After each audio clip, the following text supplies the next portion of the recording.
Party's over, guys. We've got this video here from Asmongold TV. This one is called Democratic Party Will Go Extinct Soon. I think this is in regards to a study or survey or poll that came out recently.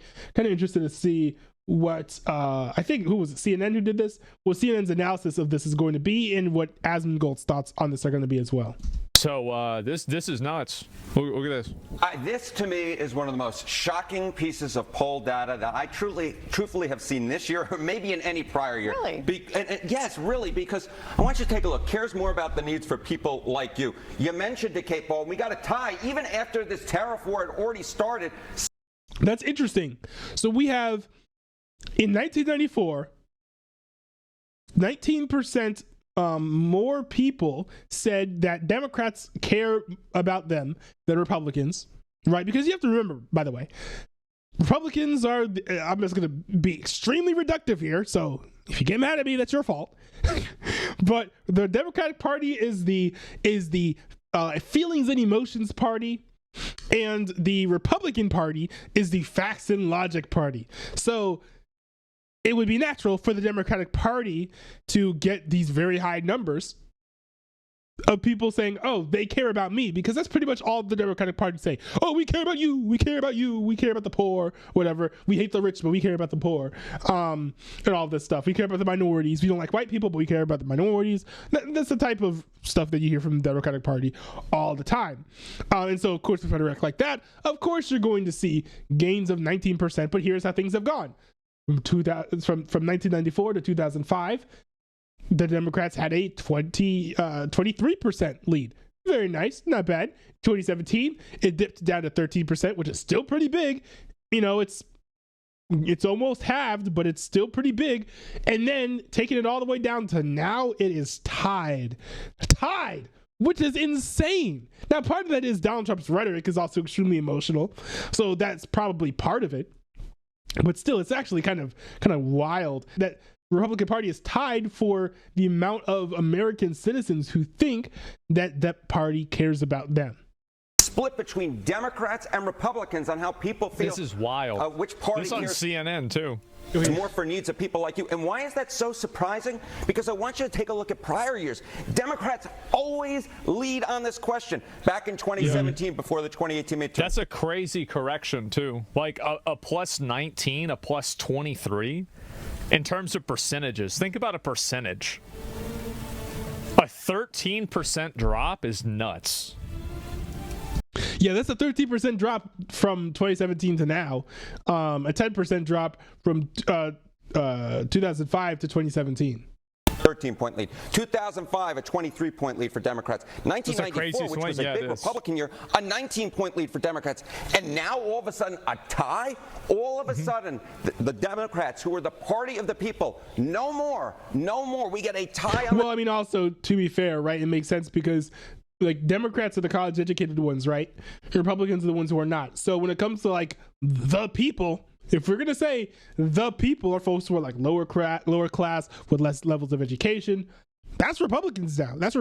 So of course it does kind of make sense that right, the people's class, which is a lower middle class or so, and folks with fewer or lower level of education, that those folks who are Republican would be looking at Republicans and Democrats and being like, hey, well, you know, the rhetoric for the Republicans resonates with me more than the rhetoric from the Democrats. Therefore, I feel like the Republicans care more about me than the Democrats.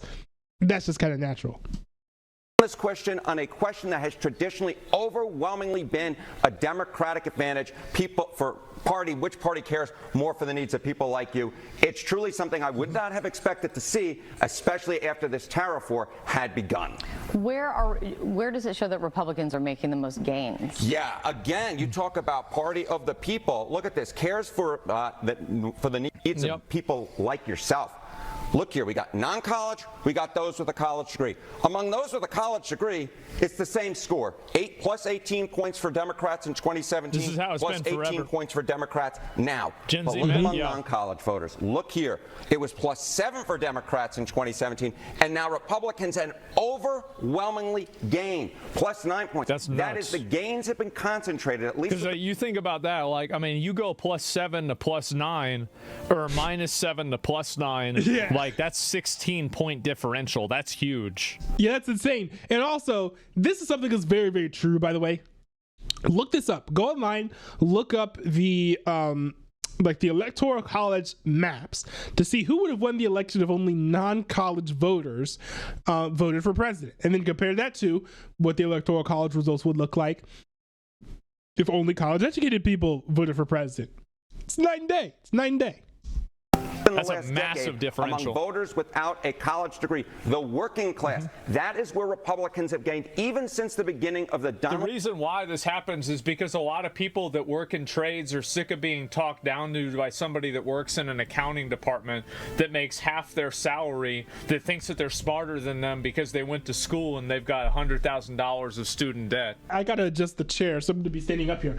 That's also true, but I would like to add that in general, the majority of universities skew to the left. I mean, there are a lot of like far left theories and concepts, such as like gender theory, for example, that sort of they were sort of born and bred in liberal colleges and progressive colleges, and for a while much of that was just like discussions and research being done amongst the elite.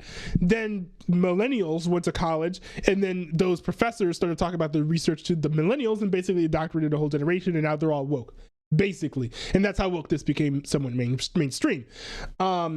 And so that's kind of why, I think one reason why you see this big difference is because college culture, or at least like the political climate on colleges, skews to the left in the majority of cases. Like, you have to like intentionally go to like a right wing like Hillsdale College or something, or a religious university like Liberty University, in order to get a climate that is very much leaning towards the right, in a place that you're not gonna have to deal with a lot of wokeness. Meanwhile, if you're just working in the trades, a lot of people who work in the trades, they're conservatives, they're moderates, or they just don't care about politics altogether. Sure, there are people from all types of walks of life who are in the trades. You've got folks who are on the far left who are in the trades as well. But in general, it's not as ideological, because they're not like sitting around trying to teach you how to think like they do in college. So it just makes sense that we see this difference and this disparity here. That's the reality, is people are sick of being talked down to by people that think that they're smarter than you because they went to college to learn some bullshit. That's the real reason. Trump administration, the Democratic base is now... The Democratic Party is the party of patronizing college people and fake authority people that constantly talk down to everybody else, and they want everybody to listen to them and just respect their authority that they've appointed themselves with. Yes, they're Karens, right? Yes, the party of Karens. It's the HR. Like, the Democratic Party is the HR department. Big surprise. True. Most people don't like that. Now those with a college degree among the working class, those without a college degree. These polls are pure bullshit. How do you know that the people participating in any of these polls? I'm sure a true poll would be in favor of the Republican Party. Okay. I hate this for like this specific poll, because if you look, actually you guys can't even see, so I'm just gonna go ahead and click. This is not just some random poll from like right-wingers who wanted to get a good number for Trump. This is a Quinnipiac poll that has been done for decades. These are just inflection points that they chose to pick. You've got 1994, 2005, 2017. I don't think that there were any Trump sycophants running around in 1994 being like, oh, let's set this all up for a dramatic Donald Trump W. Like, that's just not how it works. Fake authority people that constantly talk down. People don't like that. Now those with a college degree among the working class, those without a college degree. These polls are pure bullshit. How do you know that the people participating in any of these polls? I'm sure a true poll would be in favor of the Republican Party. I don't know. Republicans have overwhelmingly gained on this all-important question of which party cares more for people like yourself. Your reference points are, as you were pointing out, just before a midterm election. So obviously, let's kind of look at that. Where do things stand for the fight for Congress? Right. Okay. So you have this question, right? And then there's the question, ultimately, are Republicans going to get punished in this midterm election, in part because that's normally what happens, the party in power gets punished, but also because of this tariff war. And I want you to take a look here at the generic congressional ballot. Where we were in April of 2017, Democrats were already ahead by 7 points. In November of 2024 on this question, it was a tie, and then, of course, Republicans won control. Where are we now? It's Democrats, but just by a point. This looks very much still like what we saw in 2024, not like what we saw. They need to get out of this hall monitor. Oh, right, because like in 2024, I believe the Republicans won both the House and the Senate, so it's not great. Now, I think that because it was tied in November of 2024, it's +1 for Democrats now. You've also got to consider the fact that with momentum, this could end up being a 2, 3, 4% number by the time the midterms actually roll around, that the Republicans might lose some seats in the midterms, but they're not going to get absolutely slaughtered or clobbered by any means. So very interesting results here. Also, if Donald Trump removes the tariffs that he put on many countries, then that might help his approval rating amongst American voters as well. Like the moment that I hear somebody talking about some kind of fucking identity issue, some social issue, trying to like use it in soapbox, that's over, bro. Like you people are fed the up with this. Yes. Like they are fed up with getting dictated by Karens. Have shit people told them, Karens telling you what to do. They protest or Karen fest? Exactly, they are. I can't stand it. I vote against these people. Even the thing is that I just hate a bunch of bitches that want to go and tell me what to do. It's actually that fucking simple to me. I don't want to have a bunch of people sitting around telling me what the to do, telling me what I can say, telling me what I can't say, trying to patronize me and be like, oh, this is it. Oh, this is it. You're against protesting? No, I'm not against protesting. You can protest all you want. But the problem is that these people also are trying to protest and tell you that you can't say the word. Like, guys, you look at a Venn diagram. True. Like, honestly, I'm not a fan of using slurs or whatever, but like, if you are gonna be like, oh, let me protest, but you can say your thing, like, if you're truly pro protesting, then you'll be like, free speech, let everyone say what they want, even the slurs, they should be allowed to say what they want. They shouldn't, but let them say whatever they want. And there are just people around here tone policing and policing speech while holding like pretty abhorrent views, right? Like justifying terrorism, for example. All these terrorists in the Middle East that a lot of progressives like to defend. Whether it's illegal immigrants over here in the United States, some of which who are running around and murdering and assaulting people, especially women, here in the country, or it's the Tesla terrorists, right, who are running around, shooting up Tesla dealerships and setting cars on fire, right? These are.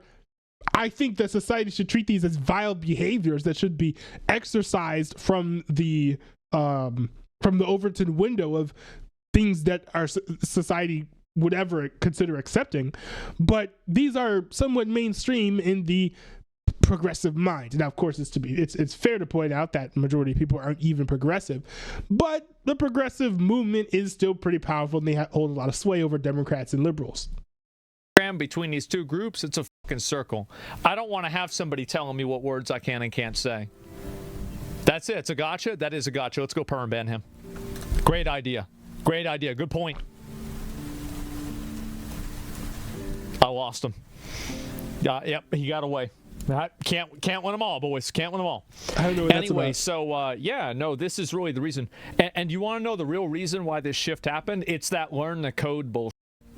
It's that patronizing, well, we're going to ship your manufacturing job over to another country so it can be done by a sweatshop worker or an 11-year-old. True. It's like screw the American worker. We want slavery in Indonesia. Like, of course, that's going to piss off, a certain segment of the American population. well, pretty much the same thing. And now we're going to patronize you and say like, it's too bad. In That's the reason 2017, why. if Democrats think they automatically have a ticket back to control of the House, I'd say, hold on a second, Republicans still have a real shot at this, despite all of Trump's theatrics over the last month with this tariff war. There really is interesting information coming out in this that you're pulling out. Thank you, Harry. Thank you. I think it's interesting. Kate agrees. No, nobody thinks that the Democratic Party is out. This guy looks like he looks at these numbers all day long. He does all of this number crunching and creates all these polls and things, aggregates all the numbers, and day in, day out, he does these polls. He looks at the numbers, he calculates everything. He's like, oh man, interesting insights. And now finally, for the one time that CNN lets him on the air, he's like, yes, finally, I get to present my homework to the class. And now he's up there, he's all excited, he's all pumped up, he thinks he's Steve Kornacki or something.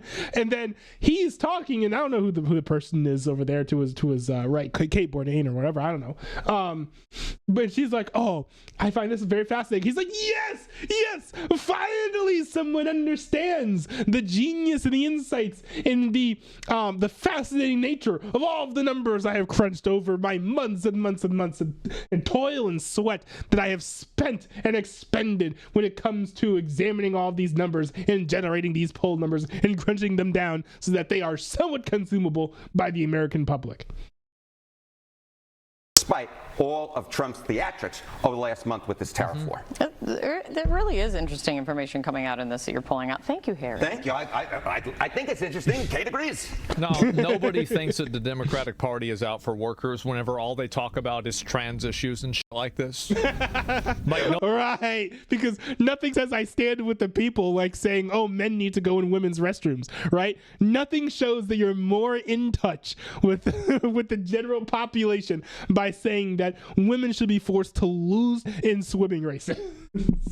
Nobody is thinking that this is something that matters. When it's still such a crazy thing to me that the left's continuing to die on these absolutely ridiculously stupid and inane hills, where it's why are you guys focusing on allowing women to get beat down by men in boxing matches, or losing to men in running races, or being forced to use restrooms with men, when there are other things that you could attack the Republicans for, right?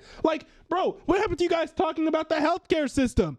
You guys were talking about the healthcare system for 8 years, and then all of a sudden that just goes away. It's not like Joe Biden completely fixed the healthcare system. Sure, he cut down the cost of insulin for a wider variety of a wider segment of the American population. Trump only did it for seniors, but still, the healthcare system isn't fixed. Joe Biden didn't even cure cancer like he said he would. So there are all types of things that the Democrats could be focusing on that are still wrong with the country, but they're just choosing to abandon it because, I don't know, they like illegal immigrants who assault women more. I don't know. This is crazy to me. It's wild. The Democrat Party is squandering an opportunity here to sort of carve a new niche for themselves and form a new identity, but instead they're just deciding to just die on this hill that is just it's condemned and set to be demolished any second now. This is a losing strategy. This. Nobody is thinking that this is something that matters whenever the focus is always in these really weird wedge issues about social stuff. Exactly, yes. That's it. And so in censorship, yeah, exactly. Normal people don't want to be censored and told what they can and can't say on social media. Normal people don't want to have... No, I mean, to be fair, I don't know why he's zeroing in on censorship, because I don't think any of these polls are about free speech. The left and the right have not made any meaningful differences in their messaging in regards to free speech. One could actually argue that the right has actually been a little bit more against free speech because of how they're cracking down on anti-American immigrants who have been protesting, and I would argue doing their own form of terrorism at various colleges like Columbia University and others. I would say it's a little bit different, but I can understand the argument in saying that's not entirely pro-free speech. We know we've got Elon Musk, who used to be the poster child for free speech, who still doesn't have free speech on X. You know, so I can see why some people would go against the Republican Party when it comes to free speech. But, you know, I don't think that's what's really moving the needle here. I don't think people are going to be like, oh, I'm going to vote for Donald Trump because he supports free speech. Like, I don't think that was really part of anyone's calculus when it came to time to vote in the general election. Of their reality dictated to them by somebody who's decided that they are, that they understand reality better than they do. And you want to know the real reason why there's so much damage done to like that credibility is because of COVID. You can't spend 4 years saying or 2 years saying, oh, well, this is what the authorities say. You have to listen to the authorities. And then the authorities are constantly wrong. True. You can't. Or let's just not necessarily say that they're wrong. But it's like they kept changing their mind and changing the guidance to the point where it's like, for the outside looking in, I think a normal person would be like, oh, well, I mean, you don't know what you're talking about then. If you keep on changing what you're saying, how do I know you're not going to change what the guidance is going to be tomorrow, right? The science changes. I mean, come on, bro. Sure. You know, sure it does. I'm not saying the science doesn't change. My point is that the science changing is not an excuse for changing your guidance on a virus that hasn't changed over the course of 2 weeks or 3 weeks or a month. You know what I mean? Constantly wrong. You can't have that happen. Like if you spend 2 years with that messaging, what ends up happening is people just stop believing it. That's it, 100%. Yeah, exactly. Democrats act too high and mighty. They do. They absolutely do. And it's that patronizing high and mighty. Yeah, they're crying wolf, and we know all the wolves are dead. That's true. And that's one thing I don't like about a lot of well, no, I've had this conversation I was about to hate on Christian nationalists, kind of annoying, but I will say it is a little annoying because that's one thing I do come across with Christian nationalists where it's like, oh, what's wrong with you? What do you mean you don't want a theocracy? How dare you? Like, I do get that sentiment a lot of times when I do talk to Christian nationalists. Not that I run into a lot of them, I do run into them here and there. And it's like that sort of attitude is extremely off-putting. You know, you are not going to win any elections with a "what's wrong with you" attitude. Like, let's be real. Dead? Yeah, exactly. It boils down to an attitude problem. Democrats are in this position because they default to tolerant to crazies. Well, they advocate for them, right? Like the trans and sport. Like, I'm sorry, but like you can't tell me that you're the party of science when you want trans men to compete against women. Right. Or you want to sterilize children. Like, bro, wild policies, wild things to support. And then the people who support them will generally hide behind it's like, oh, and nobody does it. But it's like, okay, if nobody does it, why do you want to fight so hard for it to be legal? You know what I mean? Why do you want to protect this thing so much that you say it doesn't even happen, right? The whole nobody ever does this thing as a justification for supporting something is ridiculous. So annoying. That's it. You can say that you're the party of science, or you can say that you're okay with that. You can't do both. True.